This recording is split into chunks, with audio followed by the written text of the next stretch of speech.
नमस्कार दोस्तों, जय हनुमान जी महाराज, जय माता लक्ष्मी, हर हर महादेव। दोस्तों, सबसे पहले अपनी पूरी सच्ची श्रद्धा से कमेंट में लिखे जय माता लक्ष्मी। दोस्तों, माता लक्ष्मी की कृपा से आपके घर में धन दौलत की बरकत होना शुरू हो जाएगी। दोस्तों, क्या आप भी अपने घर की सुख शांति, संतान की कमी या धन की कमी और कर्जे से परेशान हैं, या आपका भाग्य आपका साथ नहीं दे रहा है, या फिर आपके घर में लक्ष्मी का वास नहीं हो रहा है, आपके घर की सुख शांति में रुकावट आ रही है और आपके कार्य नहीं बन रहे हैं, तो दोस्तों आज के इस वीडियो में एक बहुत ही महत्वपूर्ण जानकारी देने वाले हैं। जो भी महिलाएं रात में अपने पति के साथ सोती हैं, उन महिलाओं के लिए यह जानकारी बहुत ही जरूरी है। दोस्तों, जो महिलाएं अपने पति से नाराज रहती हैं या अपने पति के साथ नहीं सोती है, तो इस वीडियो को नजरअंदाज बिल्कुल भी मत कीजिएगा। इस वीडियो को आप लोग भी अंत तक जरूर देख लीजिए, क्योंकि यह महत्वपूर्ण वीडियो आप सभी के लिए बहुत ही ज्यादा महत्वपूर्ण है, इसलिए इस वीडियो को अंत तक देखें। चलिए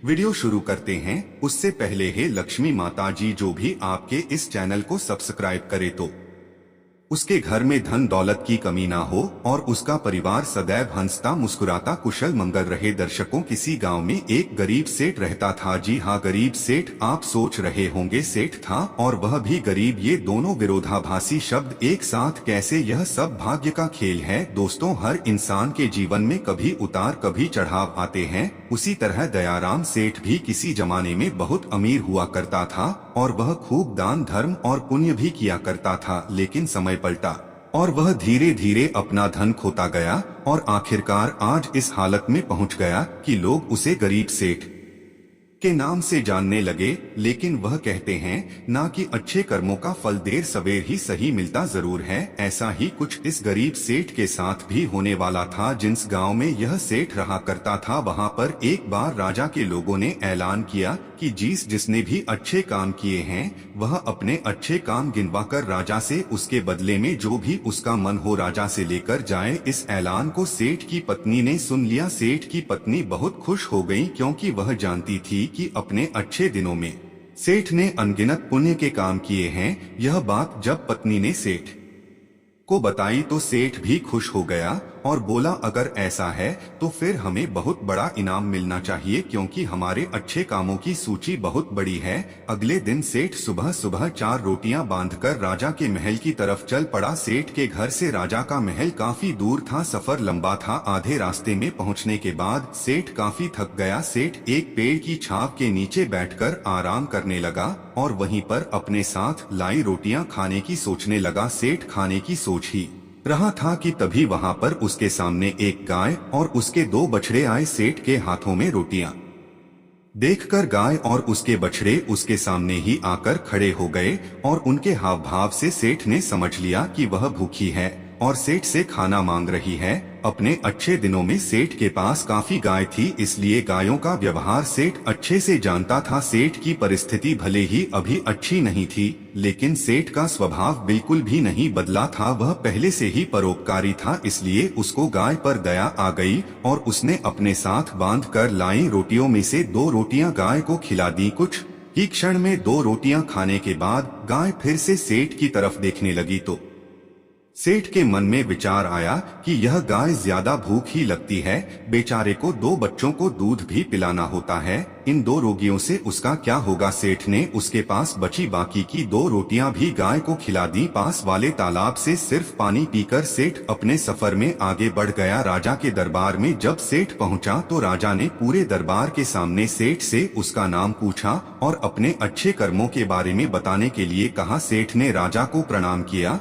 और अपने कामों के बारे में बताना शुरू किया। सेठ ने कहा, महाराज, मैंने कई भूखों को खाना खिलाया है, कई मंदिरों में दान दिया है, कई निराश्रित लोगों को आश्रय दिया है, कई तीर्थ स्थानों की यात्रा की है, सैकड़ों साधु संतों की सेवा की है।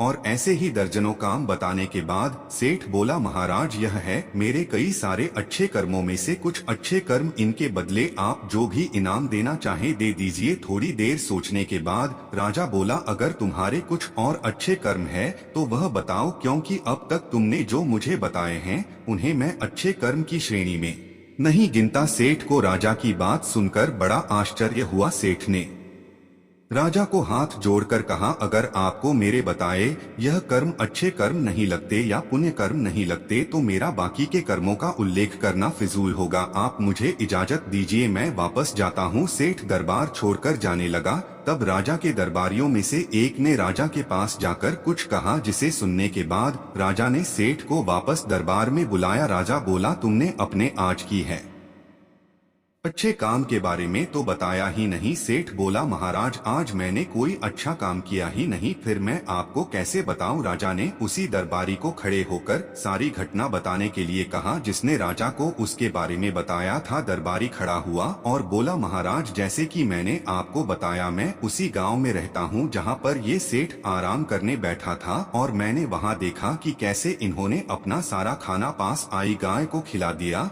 और खुद बिना खाए सिर्फ पानी पीकर भूखे रहे। सेठ को पता चला कि राजा किस बारे में बात कर रहा था, तो सेठ ने राजा से कहा, किसी जानवर को खाना खिलाना कौन सा पुण्य का काम है, और इस बात को तो मैंने कब का भुला दिया था। राजा ने सेठ से कहा, मेरे महान गुरु जी के बताए अनुसार मैं भी उन्हीं कामों को पुण्य कर्म मानता हूँ जिन्हें करते समय सच में निस्वार्थ भाव से किया जाए, उसी के लिए किया जाए जिसको उसकी जरूरत हो, और सबसे बड़ी बात उस काम को करने के बाद भुला दिया जाए। यही कारण है कि आज तुमने जो काम किया वह तुम्हारे किए गए आज तक के सभी कामों में सबसे उत्तम और सर्वश्रेष्ठ था, जिसके लिए तुम सच में इनाम के हकदार हो। इसके बाद राजा ने उस सेठ को अपना सबसे विश्वसनीय सेवक का पद दे दिया। उस राजा के दरबार में बैठने का अवसर मिल चुका था। वह बहुत खुश हुआ। वो तुरंत जाकर के अपनी पत्नी से बताया कि भाग्यवान, आज मुझे राजा साहब ने बहुत ही बड़ा इनाम दे दिया। उन्होंने मुझे अपने यहाँ अपना सबसे करीबी सेवक के रूप में रखने को कहा है।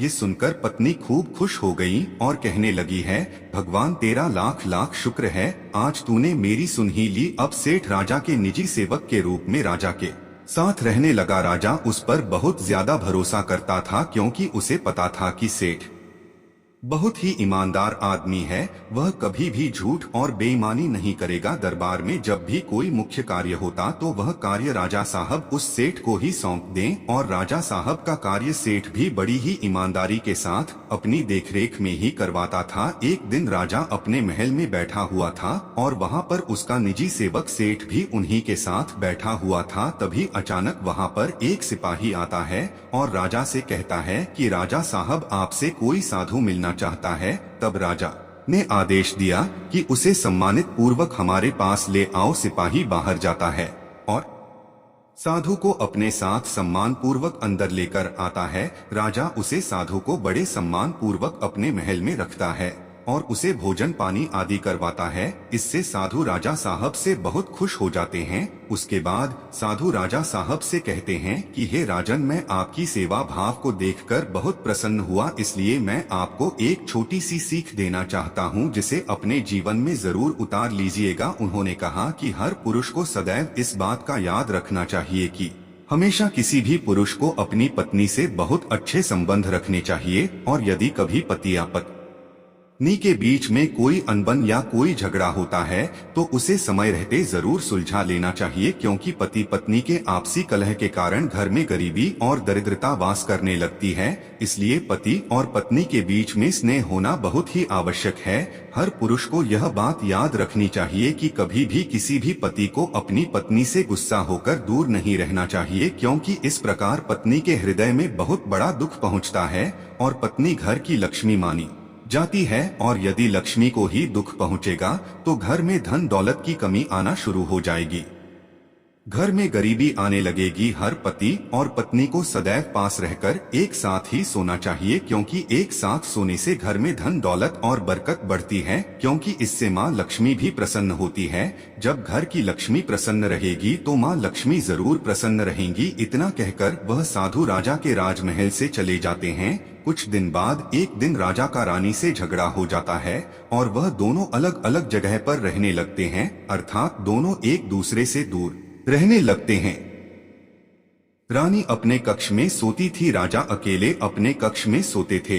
लेकिन रानी राजा को हर रात देखने के लिए उनके कक्ष में जरूर जाती थीं। उन्हीं के महल में एक बहरूपिया भेष बदलकर सिपाही के रूप में रहता था, जो कि दूसरे दुश्मन राज्य का खुफिया दूत था। जब उसे पता चलता है कि राजा और रानी के बीच इस समय झगड़ा चल रहा है, तो वह इसका फायदा उठाने की कोशिश करता है और राजा को मारकर सारा राज्य हड़पने की कोशिश करता है। एक रात वह अपने कुछ साथियों के साथ राजा को मारने के लिए उसके कक्ष में जाने को तैयार होता है। क्योंकि राजा अपने कक्ष में अकेला सोया हुआ था, उनके साथ उनकी रानी साहिबा भी नहीं थी। वह खुफिया दुश्मन दूध राजा साहब के कमरे में घुसा और तभी उधर से रानी राजा को रात में देखने के लिए उनके कमरे की ओर आ रही थी। जैसे ही उन्होंने देखा कि कोई उन्हें मारने के लिए उनके कमरे में जा रहा है, तभी रानी ने पीछे से कुछ सिपाहियों को भेजकर उसे पकड़वा लेती है। सुबह जब राजा को यह सब कारनामा पता चलता है, तब वह रानी का लाख लाख धन्यवाद देता है